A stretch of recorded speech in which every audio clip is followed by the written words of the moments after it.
On January 12, 2026, at 6:41 a.m. on a highly active section of the Eastern Front in Ukraine, a situation unfolded that might have gone unnoticed on tactical maps, yet on the ground it attained critical, indeed life-threatening significance.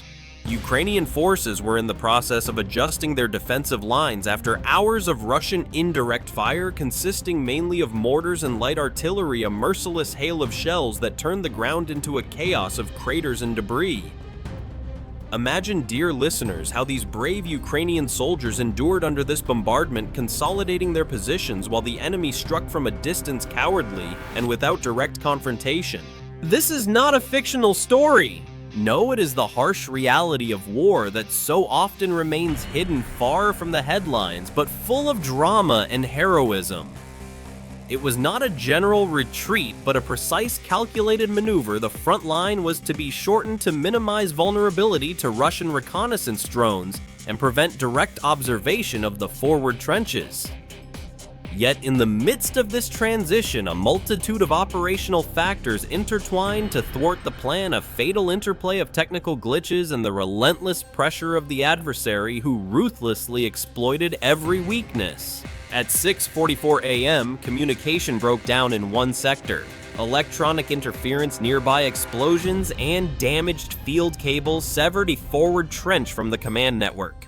A single Ukrainian soldier remained in the position originally intended only as temporary cover while the main contingent withdrew. This trench was no improvised hole in the dirt. Oh no, it had been carefully excavated weeks earlier, reinforced with wood filled with sandbags and equipped with precisely defined firing sectors. From a defensive standpoint, it offered frontal and lateral cover, but it lacked depth and quick escape routes. It was a position for holding, not for surviving an encirclement, and it was precisely here that the danger lurked, driving the conflict into an explosive escalation. At 6:49 a.m., enemy movement was visually detected.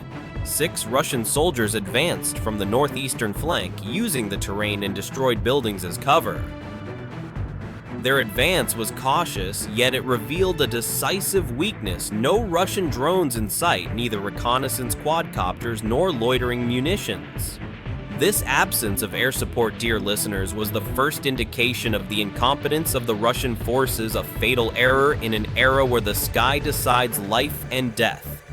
At 6:52 a.m., the Ukrainian soldier finally realized he was alone. No radio connection, no visual signals from his unit. Smoke from previous impacts reduced visibility. And at that moment, the situation transformed from a covering action into an isolated, desperate fight. Viewed from the outside, the outcome seemed clear: 6 against 1, an overwhelming force intended to crush the lone hero. But modern war, ladies and gentlemen, is not decided by numbers alone. No, it is a game of tactics, technology, and unshakable will. The soldier quickly weighed 3 options: leave the trench, surrender, or hold the position. A retreat would have meant crossing open ground where he would have been an easy target for Russian snipers. Surrender. That would mean delivering oneself to an enemy known in this sector for low discipline and atrocities. Rumors of torture and executions of prisoners circulate, and who would trust such barbarism?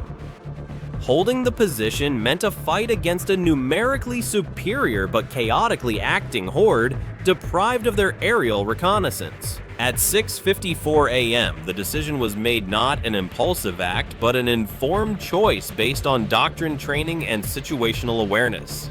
The Russian advance became a symbol of arrogance. The first Russian soldier broke caution and stormed forward in an uncoordinated push, typical of the overconfidence that the position was empty or weakly manned. At 6:56 a.m., the Ukrainian hero let the first 2 approach. He did not fire immediately, oh no, he waited until they crossed the point where the trench offered maximum frontal cover and minimum lateral vulnerability. An earlier shot would have betrayed his exact location and allowed a flanking attempt. The first contact occurred at 6:57 a.m. A short burst shattered the silence-controlled shots that stopped the advance. The psychological effect was devastating. The Russian troops without air support scattered in panic, seeking cover like rats in a trap. At 6:58 a.m., the Russians tried to react to open fire from a lateral angle to pin the position while another pushed forward from the opposite flank. But their lack of coordination was evident. No clear command, no synchronization. A heap of amateurs in uniform hindered by their own inefficiency. The Ukrainian soldier exploited the structure of the trench, changing firing positions between shots, shoot, move a meter, shoot again. This created the illusion of multiple defenders, further slowing the enemy advance and plunging the Russians into growing panic. By 7 a.m., the fight entered its critical phase. The soldier depleted magazines, covering the frontal sector with dense fire. His goal was not attack, but delay. Every second gained was a blow against Russian aggression. Every hit, every missed shot by the Russians bounced off the reinforcements. Their fire was inaccurate, wasted, a testament to their outdated tactics. At 7:02 a.m., the turning point came. A barely audible hum filled the air. Ukrainian FPV drones were deployed after the fire contact was established. Small lethal machines that appeared like ghosts out of nowhere, transforming the isolated struggle into a coordinated system of warfare. These drones did not arrive by chance. The noise of the engagement and the unusually long contact activated automatic support protocols in the Ukrainian tactical network, a masterpiece of technology that made the Russian forces look ancient. At 7:03 a.m., the first FPV drone appeared over the conflict zone, targeting not the trench but the improvised positions of the Russian soldiers. The reaction was immediate. Every attempt at an assault collapsed, and they shifted to a disorganized defense, a chaotic scramble that revealed their weakness. The second and third drones followed seconds later. From the Russian perspective, everything changed. What had begun as a local advantageous clash became a direct aerial threat without cover or effective countermeasures.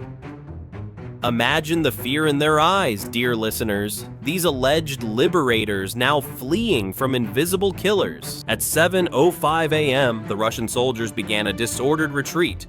Their encirclement attempts dissolved before they truly began. The Ukrainian soldier remained in the trench, continuing to provide covering fire while the drones controlled the surrounding zone. The storming attempt failed miserably. What was planned as a quick conquest ended in a humiliating retreat. The reason? Not numbers, but defensive discipline, clever use of terrain, and timely technological support, a slap in the face for the Russian military machine, which proved to be outdated and inefficient. By 7:07 a.m., the storming attempt completely collapsed. The trench remained under Ukrainian control. The soldier did not advance, did not pursue, and did not leave the position. His task was to hold, and it was fulfilled through disciplined use of terrain and precise air support. The numerical superiority crumbled in minutes, not through raw force, but through sustained aerial pressure targeting exactly the weakest points. At 7:08 a.m., immediately following the failure of the ground assault, Russian commanders began a panicked reorganization of their forces. The soldiers, still disoriented by the pressure of the Ukrainian FPV drones, reported continuous enemy activity in the sky. The firmament became an unpredictable threat. Small, fast objects with chaotic trajectories circled over their hiding places, exploding nearby and blocking retreat routes. At 7:10 a.m., Russian operators activated portable and nearby air defense systems, portable electronic jamming systems, and light anti-aircraft weapons. However, the high speed and unpredictability of the FPV drones rendered traditional targeting systems useless.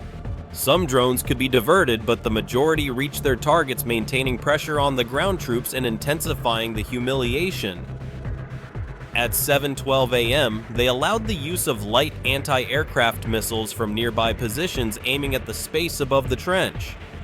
Russian operators fired series of rockets and anti-aircraft shells, hitting one or two drones, but the density of the Ukrainian operation overwhelmed their capacities. Every interception attempt consumed resources quickly and did not stop the activity of the remaining drones, which continued to detonate near critical positions. By 7:14 a.m., the situation for the Russian forces worsened dramatically.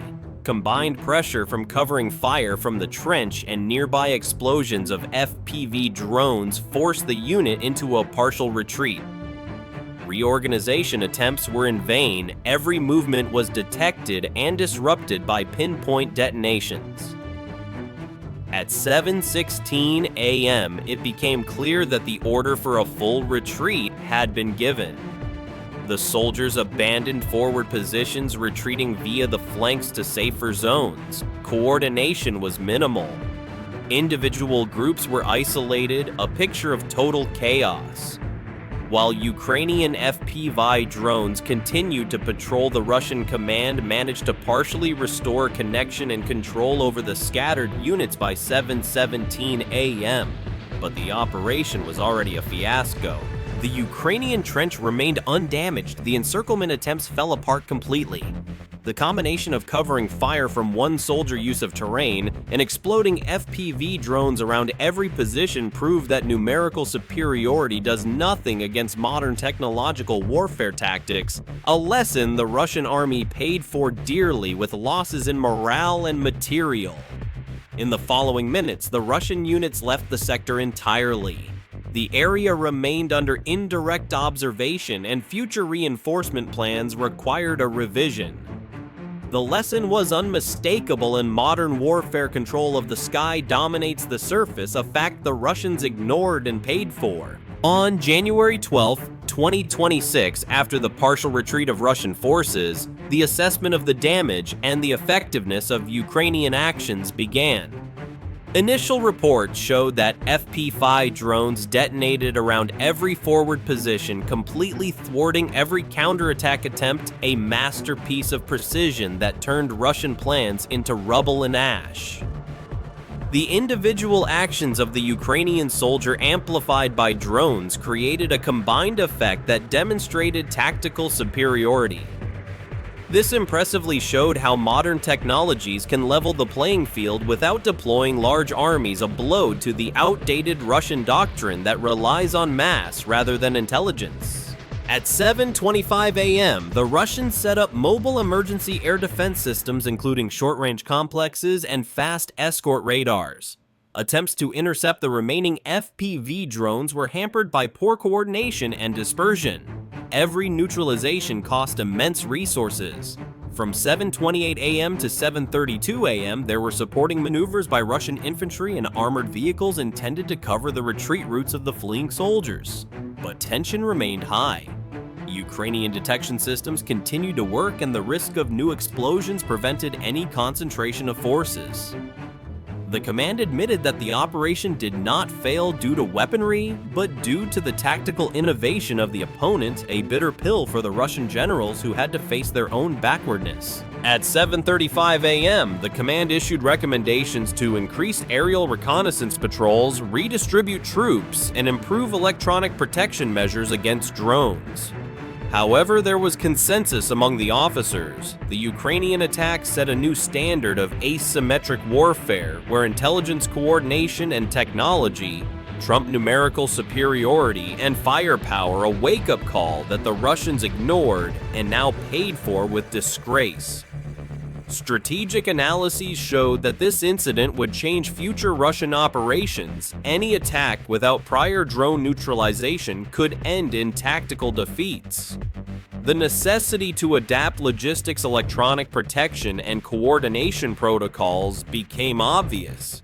The psychological effect was also enormous. Soldiers moved with extreme caution, knowing that every position was being watched, a paranoia that gnawed at Russian morale. At 7:40 a.m., Russian commanders began reorganizing units in safer zones, creating reinforced perimeters, and assessing vulnerabilities of routes and key points. The lesson was clear. Modern war, even on limited fronts, is decided by precise technology and tactical accuracy. The temporary loss of territorial control showed that traditional methods of attack and defense are insufficient against a creative enemy, with drones and prepared operators a humiliation for the Russian army, which revealed itself as a relic of the 20th century. This incident underscores how air dominance and drone integration can change the outcome of a clash, and why the war of the future increasingly depends on technological reconnaissance and speed of reaction, not on the number of soldiers on the field. On January 12, 2026 at 7:50 a.m., as the Russian soldiers completed their retreat and reorganization, a clear pattern became visible on the front. The combination of improvised Russian defense and Ukrainian attack left tactical consequences across the entire sector. Abandoned positions left behind equipment damaged communications, a battlefield of losers. The FPV drones that supported the Ukrainian soldier continued to patrol, pinning down every regrouping attempt and reinforcing Russian helplessness. Every movement of the Russians from retreat to reorganization was tracked and evaluated, reducing their reaction capability and maximizing the impact of the attack, a perfect example of asymmetric dominance. At 8 a.m., the assessment of indirect consequences began: delays in logistics, the need for equipment replacement, the impact on troop morale. Soldiers had to change routes, increase patrols, and restrict actions without technological cover, a sign of deep frustration and weakness. Between 8:05 a.m. and 8:15 a.m., Ukrainian officers conducted an analysis of resource efficiency. Every FPV drone, every simulated shot, and every diversionary maneuver maximized the effect without massive troop deployment. This reinforced the understanding that the conflict tips in favor of the one who better integrates technology and people, and demonstrated the vulnerability of traditional methods, a lesson the Russians must learn before it is too late. In the Russian retreat zone, commanders discussed possible counterattacks or changes to PVO strategy. Drone shoot-down attempts were partially successful, but insufficient to regain control. Every destroyed or deactivated drone provided lessons that came too late to turn the tide, a pattern of constantly lagging behind. It became clear the combination of a highly trained soldier with FPV drones showed that small groups can exert disproportionate influence, change the tactical decisions of entire enemy units, and create opportunities for broader operations without large forces. Proof for both sides that modern war requires flexibility, technological coordination, and psychological preparation. On January 12, 2026 at 8:45 a.m., as smoke and dust faded over the trench, the operation was fully documented and analyzed by Ukrainian commanders and international observers. What began as a local skirmish became an example of the evolution of modern war. The winner is not the one with more soldiers or tanks, but the one who integrates technology, real-time information, and human decision-making under pressure. From the Russian perspective, the operation left visible consequences: delays in the chain of command, spontaneous retreats, revision of defensive tactics. The delayed reaction to drones and the inability to quickly regain control of zones revealed critical weaknesses. Reliance on traditional methods against modern technological tools can be fatal, a fact that brands the Russian army as outdated and incapable. Every intercepted drone only delayed the inevitable but did not change the outcome. For Russian and Ukrainian viewers over 45 years of age, this incident offers clear lessons. Modern war is not just strength, coordination, foresight, and precise technologies decide it. One person with the right preparation and support can influence an engagement involving dozens of soldiers. The integration of FPV drones, guided missiles, and remote-controlled systems was decisive. Furthermore, the attack reflects changes in combat philosophy, minimizing direct risks to humans, maximizing efficiency, and maintaining constant pressure on the enemy. Every movement is analyzed, every action tracked, every technology has a purpose. The operation proved that modern conflicts can achieve significant results without large losses of one's own, demonstrating the influence of technological and asymmetric warfare. This fight shows that even in long-lasting conflicts where tradition, experience, and numerical superiority count, adaptation, innovation, and skillful use of technology can change the course. A triumph for Ukraine, a disgrace for Russia. The soldier who held the trench did not just defend a strategic point.